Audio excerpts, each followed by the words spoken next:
How to tell if COPD wheezing is serious. Imagine trying to breathe through a narrow straw. That's what wheezing in chronic obstructive pulmonary disease feels like.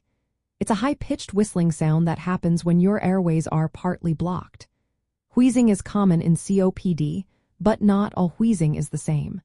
Sometimes it's just a mild sign, but other times it can be a warning sign of something more serious. So, how can you tell if your wheezing needs urgent attention?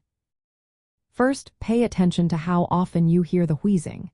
If it happens most days or is constant, that suggests your airways are more severely blocked. This kind of persistent wheezing can mean your COPD is worsening and could lead to flare-ups.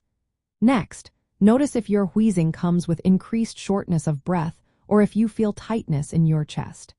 If you're struggling to breathe even when resting, that's a sign things might be getting worse. Changes in mucus are also important. If you notice more mucus than usual, or if it's thicker and has a yellow or green tint, it could mean an infection is developing. These infections can make wheezing worse and requiring treatment. Watch out for other symptoms like fever, feeling very tired, or if your lips or fingernails turn blue. These are signs your body isn't getting enough oxygen and need immediate medical help. If your wheezing doesn't get better after using your usual medications, or if it worsens over time, that's another red flag. Frequent flare-ups with worsening wheezing and breathing difficulty mean you should see your healthcare provider.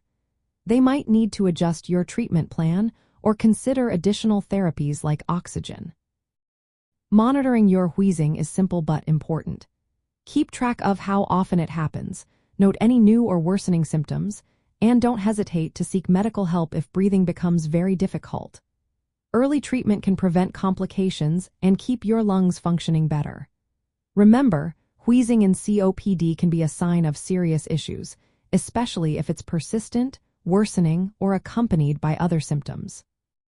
Staying in touch with your healthcare team and acting quickly can make a big difference in managing your condition.